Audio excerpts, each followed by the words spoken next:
as far as this whole concept is concerned कि हमने भी देखा है कि there's been a spate of films Pakistan Pakistan Pakistan, चाहे वो धुरंधर सीरीज हो, चाहे वो वॉर नाम की फिल्म हो, जी। हमने बल्कि टाइगर पठान ये सारी देखी हैं, उसमें आईएसआई स्पाइस होते हैं, पाकिस्तान होता है। डू यू बिलीव कि Indian film industry is really obsessed with Pakistan? कुछ ऐसे मैं नहीं कहूँगी नेफेरियस एलिमेंट्स हैं जिनसे पाकिस्तान की ये अरूज जो इस वक्त चल रहा है, एक रेपुटेशन का, एक दुनिया के अंदर जो पाकिस्तान का नाम लिया जा रहा है, वो बर्दाश्त ही नहीं हो रहा। आप इस तरह इतने अमीर ना हो पाते, आप अपना बिजनेस इतना बड़ा ना कर पाते, आप अपनी नौकरी में इतना अच्छा ना परफॉर्म कर पाते, अगर घर पे आपकी बीवी आपका घर ना चला रही होती, आपके बच्चे ना पाल अगर रही होती, तसल्ली ना होती और कि आपको पीछे ये से चीजें तसल्ली चल ना रही होती, हैं, आपको हर बिल्कुल। वक्त इन चीज़ों की अगर टेंशन होती। इज्जत नहीं इंसान हूं मैं। एग्जैक्टली पूरा सिस्टम एक खातून को डिसइंसेंटिवाइज और डिस्करेज करता है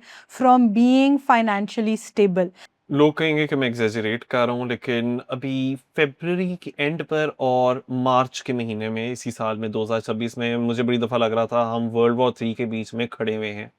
तो उसके अंदर पाकिस्तान का एक इतना अनएक्सपेक्टेडली सेंट्रल रोल सामने आ गया कि इस्लामाबाद टॉक्स नाम का एक फिनोमिनन हुआ, और वो पाकिस्तान की तो बहुत बड़ी डील थी, बट इवन आई थिंक जिस तरह से एक इंटरनेशनल मीडिया में जो कवरेज मिलती है ग्लोबल प्रेस में पाकिस्तान को, या वो टेररिज्म से रिलेटेड होती है, या उसके अंदर ये कहा जाता है कि अरे एबटाबाद में उसामा बिन लादेन पकड़ा गया था, बट एकदम से क्या हुआ कि Pakistan was in the news and for all the right reasons, और वो ये था कि Pakistan is the peace broker between Iran and US, जिनके बीच में एक ऐसा स्टेलमेट इस वक्त आया हुआ है कि अगर यूएस कहता है दिन, ईरान कहता है रात, यूएस कहता है चौक, ईरान कहता है चीज़, so totally irreconcilable differences. But Pakistan ने क्या किया कि एक रिस्पॉन्सिबिलिटी अपने सर पे ले ली, oh all right we are going to pursue the impossible, और हम वो करने की कोशिश करेंगे। सो इस्लामाबाद टॉक्स हुए, बट उसके अंदर मुझे ऐसा फील होता है कि बहुत सारे क्वार्टर्स हैं with in the global corridors of power, वो बड़े खुश नहीं थे इन चीज़ों के साथ। उसमें से एक इसराइल भी आ जाता है। तो बीबी यानी कि बेंजामिन नेतन्याहू, उन्होंने एक 60 मिनट्स इंटरव्यू के ऊपर बैठकर कहा कि जी पाकिस्तान ने सोशल मीडिया बॉट्स खरीदे हुए हैं और वो डिस इन्फॉर्मेशन फैला रहे हैं, इस तरह की बातें कुछ कही हैं।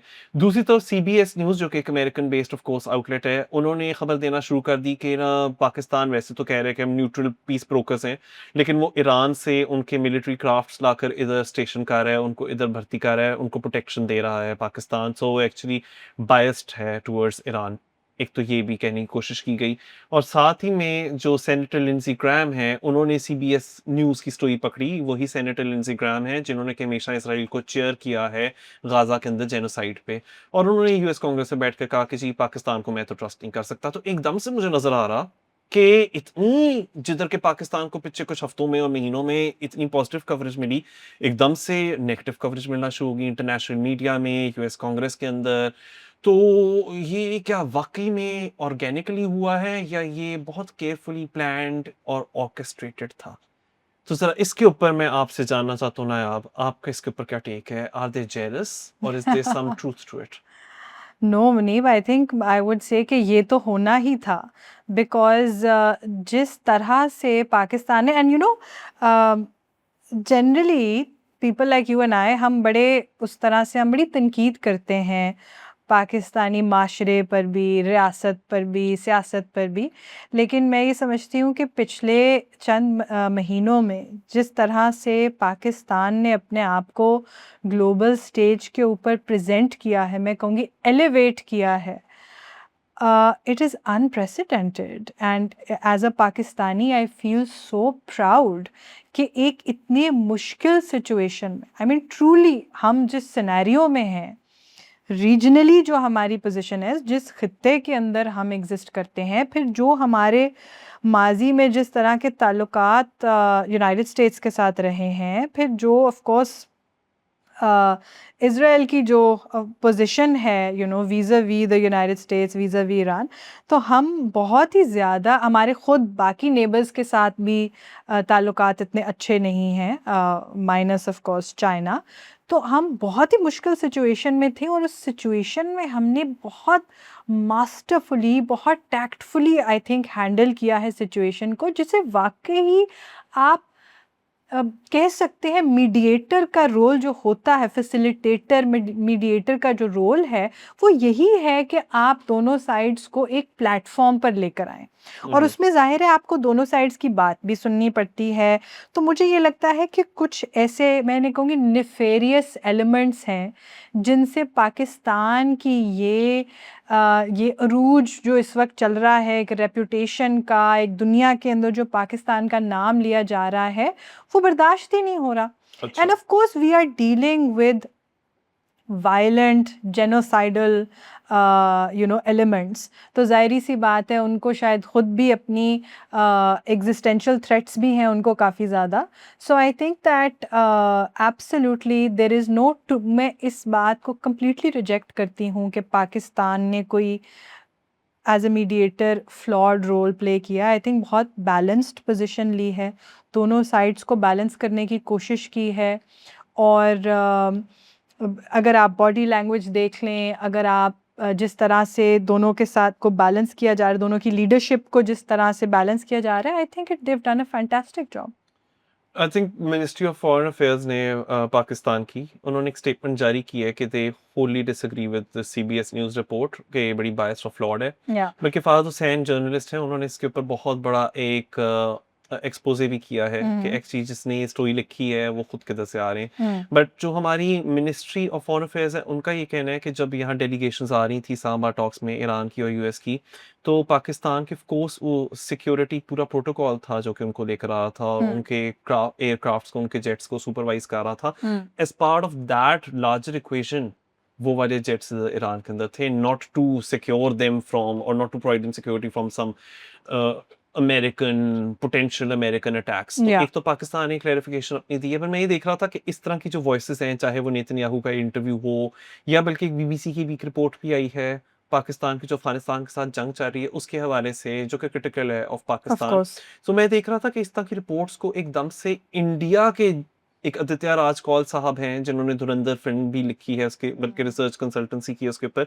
सो इंडिया में बहुत सारे जो उनके राइट विंगर्स हैं वो इसको एम्पलीफाई कर रहे थे, एंटी पाकिस्तान कवरेज को जो ग्लोबल मीडिया में या ग्लोबल क्वार्टर्स में आ रही थी।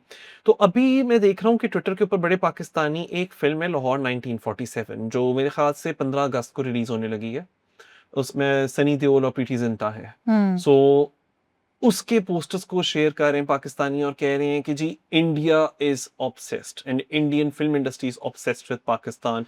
मैं सबसे पहले तो ये बात करना चाहता हूँ कि वो जो फिल्म पोस्टर है वो ऑफिशियल नहीं है, वो AI जेनरेटेड है, फैन मेड पोस्टर है, so don't take it very seriously, मैं पाकिस्तानी को कहना चाहता हूँ। But yes, as far as this whole concept is concerned कि हमने भी देखा है कि there is been a spate of films Pakistan Pakistan Pakistan, चाहे वो धुरंधर सीरीज हो, चाहे वो वॉर नाम की फिल्म हो, जी। हमने बल्कि टाइगर, पठान, ये सारी देखी है, उसमें ISI स्पाइस होते हैं, पाकिस्तान होता है। डू यू बिलीव कि Indian film industry is really obsessed with Pakistan? Oh absolutely, I think इस वक्त बॉलीवुड की जो सेंट्रल नर्वस सिस्टम है उसके ऊपर पाकिस्तान जो है वो पूरी तरह हावी है। एंड आई थिंक दैट इसका ऑफ कोर्स कनेक्शन है विद कि बॉलीवुड पिछले 10-15 साल में कितना ज़्यादा इंटरट्वाइन हो गया है, जो एक नेशनलिस्टिक, हिंदू नेशनलिस्टिक और पॉपुलिस्ट वहाँ पर एक हुकूमत है, और बॉलीवुड उसके साथ बहुत ज़्यादा मर्ज हो गया है। बॉलीवुड ने उस तरह से अपनी वो इंडिपेंडेंस नहीं रख सका with this rising fascism in India, populism in India. तो I think that is the main problem, because ये वो बॉलीवुड नहीं है, ये वो आर्टिस्ट नहीं है जो एक सेक्युलर इंडिया को रिप्रेजेंट करते थे, जो एक प्रोग्रेसिव इंडिया को रिप्रेजेंट करते थे, जहाँ पर दोस्ती की बात होती थी। मतलब देखें, टेंशन तो बहुत सालों से है, ऑफ कोर्स, लेकिन हम हमेशा ये कहते थे कि इंडिया एक सेक्युलर मुल्क है, एक प्रोग्रेसिव मुल्क है, वहाँ पर पाकिस्तान के लिए पॉजिटिव सेंटिमेंट्स भी हैं, वहाँ पर डाइवर्सिटी भी है, इस तरह की चीज़ें हम तो बल्कि ये समझते थे कि बहुत चीज़ों में वो हमारे से आगे हैं। लेकिन जो हमने ये बैकवर्ड ट्रेंड देखा है पिछले 10-12 साल में, इट इज़ अपॉलिंग। और मैं समझती हूँ कि वो अब एक ना फ़ार्स वाली स्टेज हुँ, पे जा चुका है कि जहाँ पर वो बेसिक फैक्ट चेकिंग भी नहीं करते यार। I mean it's the largest industry in the world, largest, second largest. आप अपने रिसर्चर्स तो बेहतर रख लें। अभी तक से वो पाकिस्तानियों को ऐसे आदाब करते हुए दिखाते हैं अपनी मूवीज़ के अंदर, and every Muslim man has like surma in it, so stereotypical portrayal of Muslims and Pakistanis, and just overall it's a farce and it's so sad because ये वो आर्टिस्ट हैं जो हुँ, हुँ। क्रॉस बॉर्डर यकजहती की बात करते थे। ये वो लोग शायद अभी भी करें, बट मतलब actions do speak louder than words, right? Then आप इस तरह की प्रोपेगेंडा मूवीज़ धड़ाधड़ जो बनाए जा रहे हैं, उसके बाद you have no leg to stand on. अगर आप पीस की बात करें, राइट? आप एक साइड को कंप्लीटली मिसरिप्रेजेंट कर रहे हैं, आप उनसे ऑब्सेस हो गए हैं, आप उनके बारे में कुछ अच्छा नहीं कहना चाहते, आप उनके कल्चर को मिसरिप्रेजेंट करें। It's a farce. अभी धुरंधर 2 फ़िल्म रिलीज़ हुई, उसके अंदर उन्होंने दिखाया है कि Arjun Rampal he is playing a Pakistani intelligence officer major Iqbal. हुँ, अच्छा, उस फ़िल्म में उन्होंने दिखाया है कि उनकी जो बेटी होती हैं, उनको डाउन सिंड्रोम है। हुँ, and by the way this was not just मतलब ये बड़ी सोची-समझी चीज़ उन्होंने दिखाई है। What they were trying to imply was Pakistani बच्चे, cousin marriages, this is the product of cousin marriages, Pakistani बच्चों का और वहाँ के जितने भी रिहायशी हैं और सिटिज़न्स हैं, हुँ, उनका ये हुँ, हाल है। हुँ, So that kind of stereotyping hmm, and RSS की अभी by which I mean to say Rashtriya Swayamsevak Sangh, जिसका कि बीजेपी ऑफशूट है, जिसके के हेड बिल्कुल। नरेंद्र मोदी हैं। आरएसएस की अभी 100वीं सालगिरह थी, उसकी सेंटेनरी थी, तो उसको अटेंड किया बॉलीवुड के सारे बिग विग्स ने, यहाँ तक कि करण जौहर ने भी, जो अभी कभी एक जमाने में फवाद खान को कास्ट करते थे, इमरान अब्बास को कास्ट करते बिल्कुल। थे अपनी फिल्मों में, तो ऑफ कोर्स एक चेंज आया। And I think a lot of feathers have been ruffled within India, not just the film industry, I mean India as a whole. उनका जो पॉलिटिकल लैंडस्केप है वो खुश नहीं है कि हुँ, पाकिस्तान को जो अभी अटेंशन मिली है इस्लामाबाद टॉक्स की वजह से। बट चलिए ठीक है, okay, I understand why Netanyahu और Modi would not be happy. But internally मेरा एक क्वेश्चन है कि डू यू थिंक पाकिस्तान थोड़ा-सा अब उस डायरेक्शन में जा रहा है कि एक तो हमारे पास क्योंकि यूरोपियन यूनियन का जीएसपी प्लस स्टेटस भी है, हमने थोड़े स्टैंडर्ड्स मीट करने होते हैं। यस। अ, हमने ये देखा है रिसेंटली, एटलीस्ट मैं इसको महज़ इत्तेफ़ाक नहीं कहूँगा, मुझे तो ये एक पैटर्न नज़र आता है कि अक्टूबर 2025 में मुरीद के अंदर ऑपरेशन हुआ, एक नॉन स्टेट एक्टर ग्रुप के अगेंस्ट, जो कि रिलीजियस मॉब विजिलेंटिज्म किया करता था, उनको ख़त्म कर दिया, एलिमिनेट कर दिया। पंजाब में जिधर उनके बैनर लगे होते थे, अब हमें नहीं दिखते। हुँ, उसी तरह से फिर क्रिसमस ट्री कहीं लगाया गया, फिर इनके चाहे वो हमारे पाकिस्तानी हिंदूज़ के त्योहार हों, उसको मनाया गया। कुछ लोग क्रिटिक्स ये कहेंगे कि okay this is only lip service, but मैं कहता हूँ कि हमें नज़र आ रहा है कि ये हो हुँ, रहा है और इतना ज़्यादा सारा हो रहा है।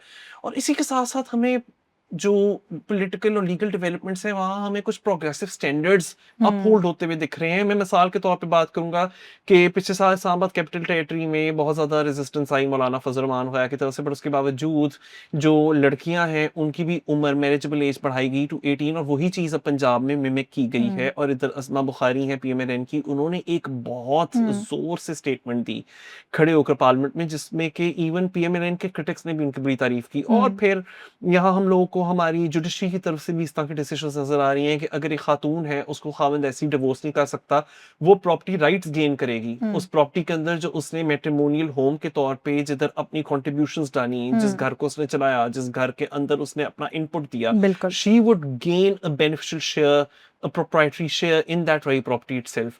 तो ये तो मैं बैठ के सोच रहा हूँ कि ये बड़ी वोक किस्म की कुछ पॉलिसीज आ रही हैं, बड़ी वोक किस्म की डिसीजंस आ रही हैं। और जो एक एटमॉस्फेयर था ऑफ रिलीजियस एक्सट्रीमिज्म, वो डेफिनेटली है उधर। मैं ये नहीं कह रहा कि एवरीथिंग इज हंकी ऑफ डोरी, कोर्स, या। बट वो बहुत कम मुझे नजर आ रहा है। आई माइट बी रॉन्ग, लेकिन मुझे कम नजर आ रहा है। Would you agree with me कि there are some areas where Pakistan is, even if for appearances sake, to the cynics, Pakistan is moving in a direction where we are trying to align ourselves more and more with the global community, and so उसके चलते हम अपने आप को थोड़ा modernise करने के efforts कर रहे हैं। I agree with you Muneeb. अच्छा। आई थिंक इसको ऑफ कोर्स आपको हम्म, थोड़ी सी न्यूआंस्ड लेंस लेनी पड़ेगी। ज़ाहिर है कुछ जगहों पर कानून साजी प्रोग्रेसिव हो रही है, कुछ जगहों पर शरपसंद जो अनासिर हैं उनके ख़िलाफ़ क्रैकडाउन्स हो रहे हैं, कुछ जगहों पर जनरली ओवरऑल माशरे में ऐसी बातों पे डिस्कशंस हो रही हैं जो पहले नहीं हो रही थी। So these are all good signs of course, and like you said, हो सकता है इसका उसकी एक वजह ये हो कि पाकिस्तान इस वक्त ग्लोबल कम्युनिटी में अपने आप को रीपोजिशन करना चाहता है। Pakistan wants to shed this old titles जो हमारे साथ जो मुसल्लत की जाती थी चीज़ें, टेररिस्ट सिंपथाइजर्स, बैकवर्ड एक्सेट्रा, जहाज all of this, factories. jihad factories, all of this, and these are all great signs. I think this is, I agree with you कि ये काफ़ी हद तक एक वेल थॉट आउट कदम है, it's not just a coincidence. I think जो global context है इस वक्त, जिस मोमेंट में हम खड़े हैं, हमें दुनिया को ये दिखाना है और हम दिखा रहे हैं कि हम पीस लविंग प्रोग्रेसिव लोग बनना चाहते हैं, बन सकते हैं और बन रहे भी हैं। Of course there is a long way to go, of course, I mean इसमें तो कोई शक ही नहीं है कि यू नो हज़ार औरतों के बाहर निकलने से अभी भी सबको बहुत तकलीफ़ होती है, और किसी एक्ट्रेस के किसी लिबास से अभी भी सबको बहुत तकलीफ़ होती है, लेकिन मैं समझती हूँ कि कुछ अच्छी चीज़ें भी हो रही हैं और हमें उनको हाईलाइट करना चाहिए। A second thing that I just add a second point two it is, मुझे ऑल्सो ये भी लगता है कि half of it is by design, लेकिन थोड़ा सा इनेविटेबली भी हो रहा है ड्यू टू जो इंटरकनेक्टेड नेचर है ग्लोबल मीडिया का। तो ये जो राइज ऑफ सोशल मीडिया, और हमारी जनरेशन के लोग, हमारे से छोटे लोग, इवन हमारे से थोड़े से जो बड़े लोग हैं, बहुत सारी चीज़ों पे अवेयरनेस आ रही है, बहुत सारी चीज़ों पे डिबेट्स खुल रही हैं, लोग दुनिया देख रहे हैं, लोग देख रहे हैं दुनिया किस डायरेक्शन में जा रही है। हमारी ही तरह के मुसलमान ममालिक के अंदर लोग पब्लिक स्पेसेस में, सड़कों पे ये देख रहे हैं कि ख़वातीन भी चल रही हैं, मर्द हज़रात भी चल रहे हैं, हरासमेंट नहीं हो रही है, लोगों ने अपनी मर्ज़ी के लिबास भी पहने हुए हैं, वहाँ की फ़िल्म इंडस्ट्रीज़ भी बूम कर रही हैं, वहाँ की ड्रामा इंडस्ट्रीज़ भी बूम कर रही हैं, वहाँ पर शरपसंद अनासिर एक्सट्रीमिस्ट जमातें भी नहीं हैं। तो मुझे लगता है कि हमारे सोसाइटी ऑब्वियसली ग्लोबली कनेक्ट हो रही है, तो ये कॉन्वर्सेशंस खुल रही हैं और अवेयरनेस आ रही है, और अब मुझे लगता है ये इनेविटेबल है कि हमें ग्लोबल बेस्ट प्रैक्टिसेस की डायरेक्शन में जाना पड़ेगा। Thank God for that. या You absolutely, know, absolutely. because अभी क्या हुआ है, there's been a little bit of boom as well, कि मैं देख रहा हूँ कि हमारे यहाँ Asia news 1, Pakistan TV digital जो पहले पीटीवी वर्ल्ड हुआ करता था, एक्सप्रेस 24/7, अब इंग्लिश न्यूज़ चैनल्स भी आ रहे जी, हैं। व्हाई? बिकॉज़ पाकिस्तान अपना बयानिया इंटरनेशनल कम्युनिटी को, वाइडर इंटरनेशनल कम्युनिटी को सुनाना चाहता है। एंड बिल्कुल। आई डू थिंक कि एक इमेज मेक ओवर बहुत बहुत बहुत टॉप रैंक करता है यस। पाकिस्तानी स्टेट के एजेंडे पर। एंड आई से कि ये एक ऐसा एजेंडा है जिसका मैं तो बड़ी देर से मुंतज़िर था। मैं यस। खुश हूँ कि चीज़ें इस डायरेक्शन में जा रही हैं। मैं एट द सेम टाइम ये भी रिकॉग्नाइज करता हूँ कि बहुत सारे इस तरह के क्वार्टर्स हैं सिविल सोसाइटी के विद इन, चाहे वो जर्नलिस्ट हों, चाहे वो पॉलिटिकल डिसिडेंट्स हों, जिस तरह आपने औरत मार्च का जिक्र किया, और उनको फील होता है कि आर्बिट्ररी किस्म की अगर उनको उनके अगेंस्ट मेजर्स लिए जाते हैं। बिल्कुल। आई रियली होप कि उसको रियासत मिनिमाइज करेगी, बिल्कुल। सिविल लिबर्टीज को ज़्यादा से ज़्यादा एक स्पेस दी जाएगी, पीका टाइप लॉज उसको रेन इन किया जाएगा। बिल्कुल। बट अगर ओवरऑल एम्बिशन ये है कि पाकिस्तान को हमने एक मॉडर्न स्टेट बनाना है, वो इसलिए अच्छा है बिकॉज चाहे वो टूरिज्म हो, चाहे फॉरेन डायरेक्ट इन्वेस्टमेंट हो, the moment that increases, not only कि हमारे यहाँ जो पाकिस्तानी लोग हैं उन लोगों की ग्लोबल मोबिलिटी बढ़ेगी, बल्कि जो इधर भी हमारे पास इनफ्लोज आ सकते हैं थ्रू टूरिज्म और फॉरेन डायरेक्ट इन्वेस्टमेंट, जैसा मैंने कहा, एब्सोल्युटली। उसके थ्रू जॉब्स जनरेट हो सकती हैं। So by and large the country and the ordinary citizen they can benefit. I बिल्कुल। Hope things go in that direction.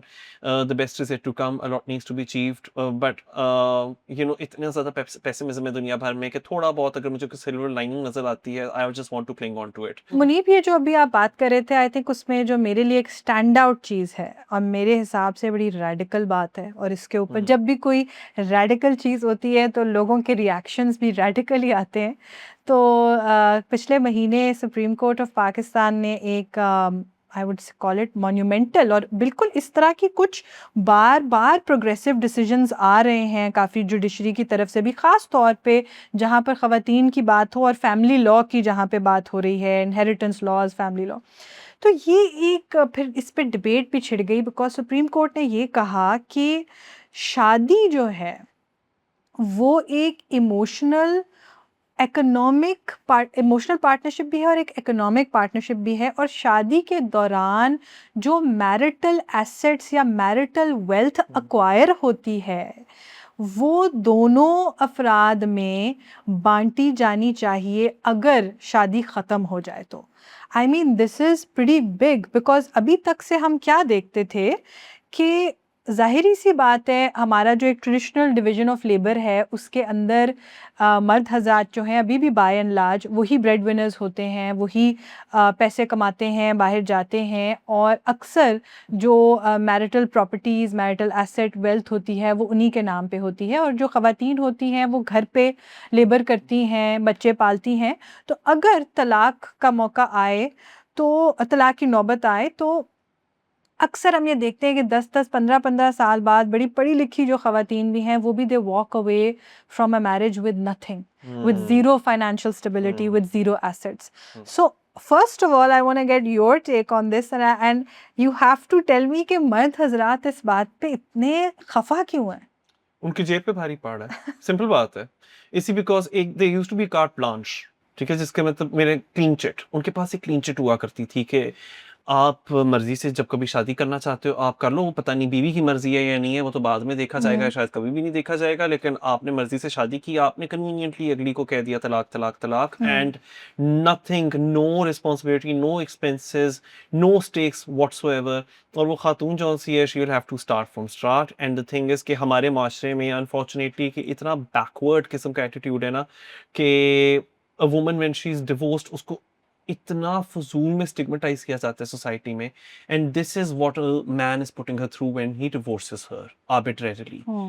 अब if she is going to being, if she is going to be told कि तुमने जो इतने सारे साल लगाए इस घर को चलाने में, इस घर को संभालने में, इस घर को बसाने में, चाइल्ड बर्थ, फिर चाइल्ड रेयरिंग, फिर आगे से बच्चों का ख्याल वगैरह करना, that was all, that all went to waste, because तुम्हारी तो यही सिर्फ स्टैंडिंग है कि हम तुम्हें बेघर कर सकते हैं खड़े खड़े। Absolutely. That left women with zero security whatsoever. और यू नो व्हाट, मैंने थोड़ी देर के लिए यूके का लैंड लॉ स्टडी किया था, उधर एक कॉन्सेप्ट है जिसको कहते हैं कंस्ट्रक्टिव ट्रस्ट, और वो ये होता है कि अगर कोई नॉन मॉनेटरी कॉन्ट्रीब्यूशंस भी करे आपकी प्रॉपर्टी के अंदर, जैसे कि एक घर को सजाना, एक घर को चलाना, एक घर के डेली एक्सपेंसेस इनकर करना फॉर एग्जांपल, या अगर आप एक्सपेंसेस नहीं कर रहे, चाइल्ड के रिस्पॉन्सिबिलिटीज वगैरह, अगर आपने वो चीज़ें अपने सर पे ली थी, over a period of time you are going to develop certain equitable proprietary interests in that very property। आप उस लैंड के अंदर एक्चुअली उसकी मलकियत में हिस्सेदार बन जाओगे। बिल्कुल। सो ये कोई बहुत नई बात नहीं है।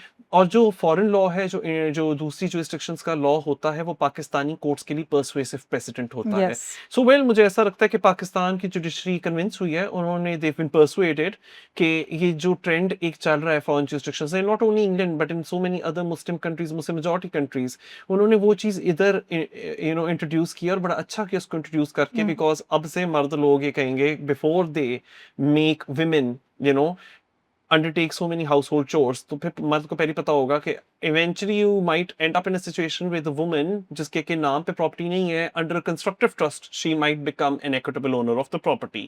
so या तो फिर पहले ही कह दो आप अपनी बीवी को, या जो भी आपके घर में कंट्रीब्यूट कर रहा है कि यार मुझ पे एक एहसान करना, मुझ पे कोई एहसान ना करना। बिल्कुल। बट अगर आप ये नहीं कह रहे, अगर आप किसी का एहसान ले रहे हो एंड आपको ये लग रहा है कि you can get away with treating them so abominably, तो वो तो नहीं होने वाला। उतनी देर में क्या होगा, आपकी जायदाद में उनके राइट्स बन जाएंगे। एंड आई थिंक कि बच्चों का केयर करना, एक मकान को घर में तब्दील करना, एक घर को चलाना, वो इतनी बड़ी सर दर्द होती है, बिल्कुल। वो इतनी बड़ी सर, सिर्फ घर खरीद लेना, आपने डब्बा खरीद लिया है लेकिन उसको कोई बसा नहीं रहा, तो ये वो तो बड़ा आसान होता है, लेकिन घर को चलाना is the toughest thing to do. And हमारी सोसाइटी में mostly because of the gender roles वो खवातीन ही करती आई हैं। So I think this is step in the right direction, in alliance with जो मैं अभी बात कर रहा था कि आई थिंक कि जरा वो जो वोक जिसको कहा जाता है, प्रोग्रेसिव स्टैंडर्ड्स, वो पाकिस्तान कॉन्शियसली अनकॉन्शियसली पाकिस्तान उसके साथ अपने आप को अलाइन कर रहा है, और हमारे कोर्ट्स को भी ये करना पड़ा है।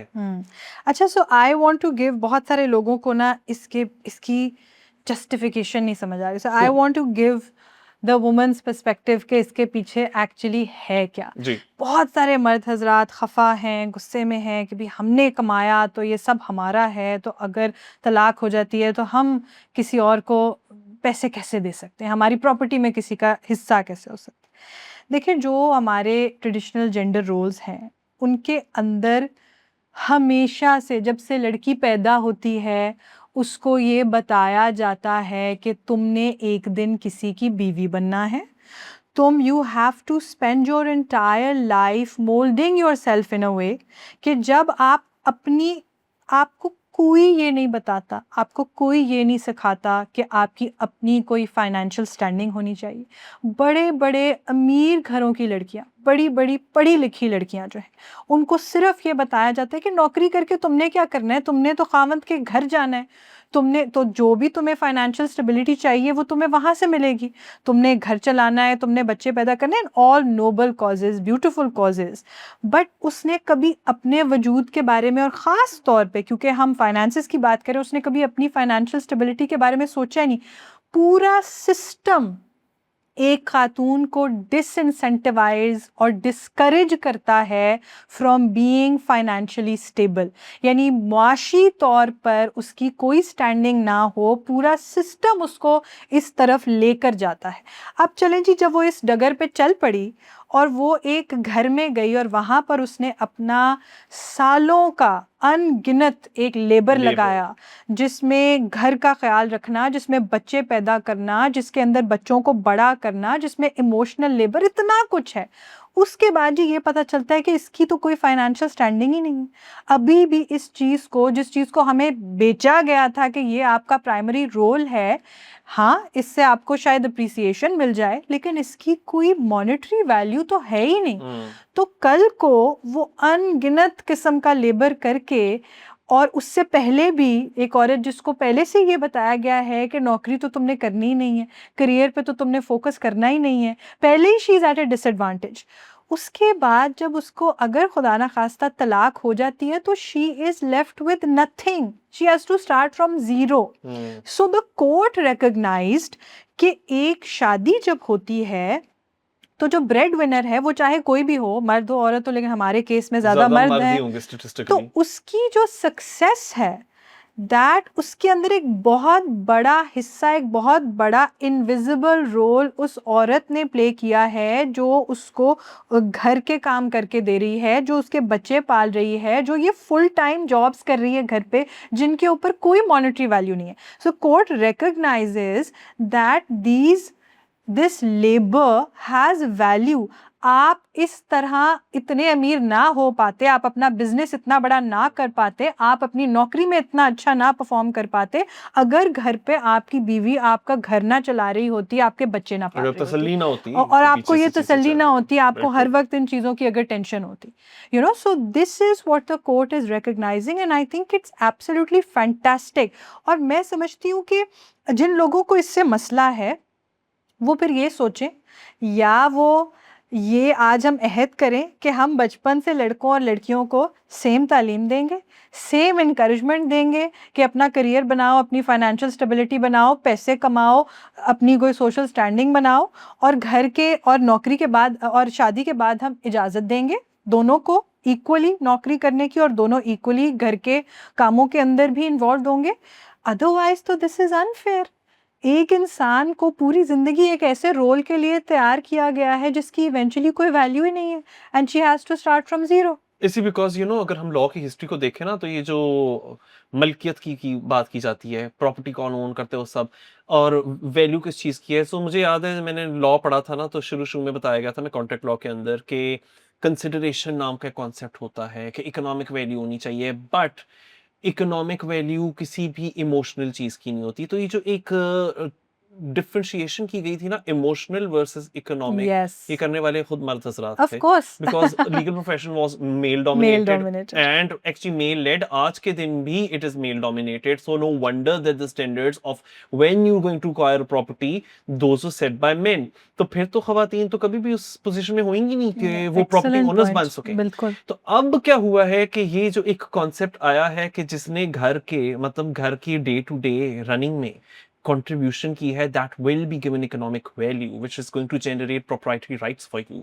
तो ऑफ कोर्स मुझे समझ आ रहा है कि इनके जो नीचे की जमीन है काफी सारे मर्द की, वो थोड़ी डगमगा रही है, वो थोड़ी हिल जी, रही है, but it's happening for all the right reasons. और या जिस तरह मैं कह रहा था कि ये इसीलिए होता हुआ नजर आ रहा है बिकॉज कहीं ना कहीं आई थिंक कि पाकिस्तान के जितने भी ऑर्गन्स ऑफ द स्टेट आप कह लो, आप हमारी गवर्नमेंट लॉ मेकर्स उनकी बनाए हुए लॉस और पॉलिसीज की बात कर लो, या फिर हमारी जुडिशरी के वर्क को देख लो, I think Pakistan realise realizes that we now operate in a global community. Yes. And so we have to align with standards which are internationally deemed acceptable, and not Yes. just acceptable, but also workable. Workable. तो अगर हमने एक modern state बनना है जिधर के we are able to attract people in terms of tourism, in terms of foreign direct investment, तो फिर हमें इस तरह के concepts अपने मुल्क में लाने पड़ेंगे. So Absolutely. I think that these are steps in the right direction, I but do a too. lot needs to be done. जिस तरह मैं ये मानता हूँ कि बहुत सारे political dissidents हैं हमारे मुल्क में, हमारे मुल्क के अंदर बहुत journalists हैं, पीका टाइप laws के अंदर उनको महसूस होता है कि एक घुटन है, वो दबे में है. I just hope that the state rectifies that. Yes. और जो ये अच्छी डेवलपमेंट्स हो रही हैं उसको बल्कि और एम्पलीफाई किया जाए, उसको और ज़्यादा तरजीह दी जाए.